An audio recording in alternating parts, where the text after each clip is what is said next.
చక్కగా స్నానం చేసి శుచి వస్త్రాలు ధరించి కుంకుమ పెట్టుకోవాలి, మగవారు విభూది పెట్టుకోవాలి, అదేవిధంగా రుద్రాక్ష మాల వేసుకోవాలి. ఆడవాళ్ళు ముత్యాల మాల కానీ పగడాల మాల కానీ పువ్వులు పెట్టుకొని దీపారాధన చేసి ముందుగా గణపతిని ప్రార్థన చేసుకోవటం. శుక్లాంబరధరం విష్ణుం శశివర్ణం చతుర్భుజం ప్రసన్నవదనం ధ్యాయేత్ సర్వవిఘ్నోపశాంతయే అని ప్రార్థన చేసి దీపారాధన చేసి తర్వాత గ్రంథానికి ఈ పుస్తకం మీకు ఇచ్చారు కాబట్టి ఆ యొక్క గ్రంథము అంటారు, తెలుగులో పుస్తకం అంటూ ఉంటాం.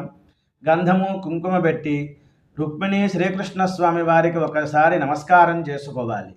కృష్ణం వందే జగద్గురుం, జగద్గురువుల యొక్క ఆశీర్వచనం మనకి కలగాలి. ప్రార్థన చేస్తూ శ్రుత్వా గుణాన్ భువన సుందర